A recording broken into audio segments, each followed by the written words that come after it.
Hello and welcome back to the Fantasy Playmakers. We've got another big time free agent signing, and the Jacksonville Jaguars have come out swinging to start off free agency. They have reached an agreement with Christian Kirk. He will now be a Jacksonville Jaguar.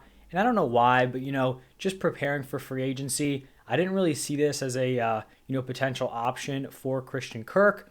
But the more I think about it, I feel like this is a great opportunity for Christian Kirk as a fantasy asset. In his career, it's always seemed like Christian Kirk could be a solid wide receiver 2, maybe a wide receiver 3 in a really strong receiving core, but he is going to have the opportunity to be the wide receiver 1 for this Jaguars team. Looking back at the Jaguars' weapons in 2021, you had Marvin Jones, DJ Chark, and Laviska Shenault. Those were kind of like the big three. You also had Jamal Agnew, who kind of got in there, had some work, and then same thing with Laquan Treadwell. But this is definitely a wide receiver core that needs to be boosted. I'd expect DJ Chark to be gone. With them going out signing Christian Kirk, I don't think they're going to bring back DJ Chark.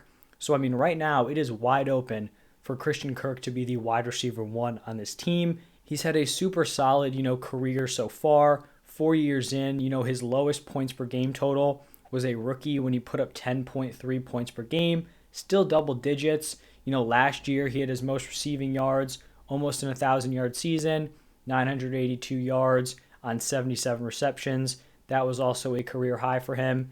And then 5 touchdowns, averaged 12.2 points per game.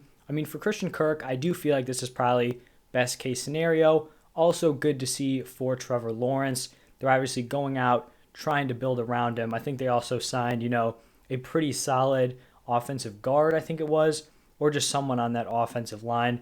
Maybe it was a tackle. But, they're building around him. They want to give Trevor Lawrence the opportunity to succeed, and Christian Kirk does that. I think they'll probably still be in play to draft one of these top wide receivers, in the NFL draft, because going into next season with Trevor Lawrence, if you could have like a Christian Kirk and then a Marvin Jones, and you bring in a solid like first or second round rookie, I feel like that would really kind of complete this offense, would be solid for them. Or maybe they go out and sign another wide receiver. I don't think they are going to be done spending, but those are my initial thoughts. Christian Kirk will have the opportunity to be a really solid fantasy wide receiver, probably a ceiling of like a back end wide receiver 2. Maybe he hits and turns into a mid-tier wide receiver 2. Just have to wait and see. But it'll also be nice for Christian Kirk, still fairly young, 25 years old. He's going to be able to play with Trevor Lawrence for at least the next few years. They're going to be able to kind of grow together throughout the NFL. So good to see for Kirk. That is going to wrap it up for this video. Per usual, let me know what you guys think about this signing down below in the comment sections. How do you view, Christian Kirk heading into 2022? Thank you again, and I'll see you guys in the next one.